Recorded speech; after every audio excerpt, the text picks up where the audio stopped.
Maswerteng umaga po mga ka-STL. Narito na po ang resulta ng STL Bulacan para sa araw na to. First draw November 21, 2024.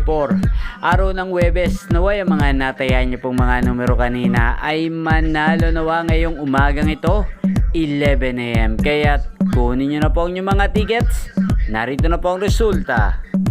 Ang mga numerong nanalo sa STL Bulacan ngayong araw na to, November 21, 2024, 11 AM. First draw result, 5 at 36 in exact order. Sa lahat po ng tumaya kanina para sa first draw ng 5 at 36, congrats po sa inyo. Panalo po kayo. Again, 5 at 36 in exact order.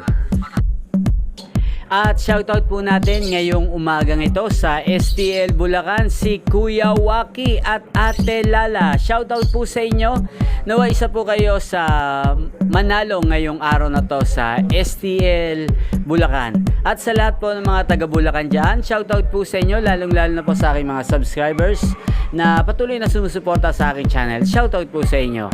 At inyo pong napanood ang resulta ng STL Bulacan sa channel na to, Roderick Hernandez TV.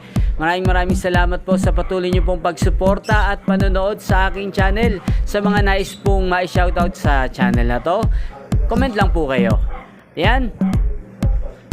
Magkita-kita pong muli tayo mamayang alas 4 ng hapon dito lamang po sa channel na to, Roderick Hernandez TV. Thank you for watching.